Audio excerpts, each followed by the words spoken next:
Representative Janet Garen at saka si Representative Edgar Irice or Iris, nagkainitan sa Senado.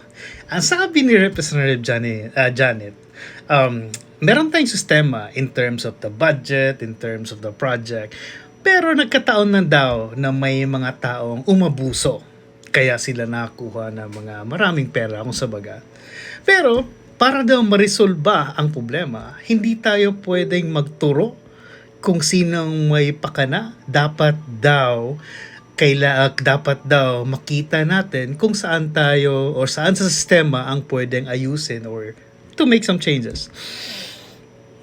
Parang big question. But anyway, take a look at this. Pasok, mas lalong nagiging magulo ang sistema. Ang katotohanan, Mr. Speaker, with due respect, Honorable Arice, merong proseso, merong sistema. Nagkataon lang na malamang may umabuso. At yung pag-abuso na yon ay hindi mo pwedeng ituro sa kahit sino na walang preba. If we want to reform the system, let us reform the system through a transparent budget process. Huwag yung turo dito, turo doon kasi gulong-gulo na ang Pilipinas. Gulong-gulo na ang mga tao.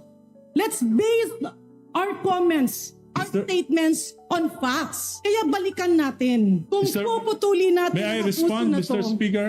May I respond? Yes, if I may, Mr. Speaker, Can we that's why allow my the question gentlelady to is, finish? kung puputulin natin ang problemang ito, let us not have motherhood statements. That's a definite proposals to address the problem. So my question, Mr. Speaker, can the Honorable Erice enumerate the reforms that he believes are needed so that we will be guided to do this? Mr. Speaker, maliwanag po ang sinabi ko kung napakinggan niya. Sino po ang unang may responsibilidad? Ang Pangulo. 2023, GAA, sinalaula ng Kongreso, pinawasan ang pondo niya ng halos 300 bilyon. Hindi nangyari yan sa kasaysayan ng mga naging Pangulo sa Pilipinas. Pinabayaan niya. Hindi siya kumibo. Yung kabinete niya, hindi kumibo. Specific yon. 2024, binawasan, sinalaula ng Kongresong ito, 500 billion. Binawasan ng President's budget. Hindi kumibo ang Presidente. Hindi kumibo ang ating mga kabinete. 2025, 473 billion.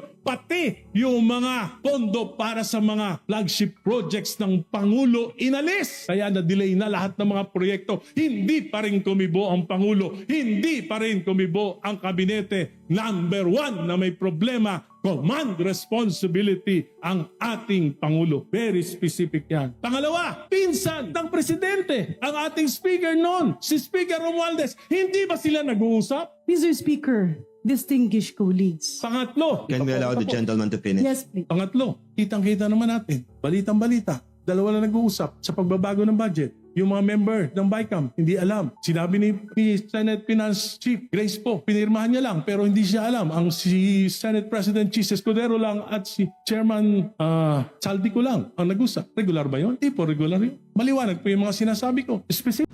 O diba, malaking question sa akin yan eh. Kung bakit ayaw ni Representative Janet Garen na ituro kung sinong may pakana or looking at sino ba talaga, let's just say suspect kung sa baga. Kasi coming from the suspect itself, doon natin makukuha kung anong root cause, saan nanggaling, paano niya ginawa. Madami tayong makukuha doon. Right? But again, for me, that's just my opinion. Let me know what you guys think.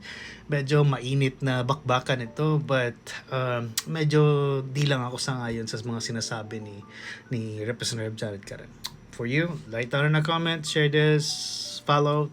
Cheers! Bye!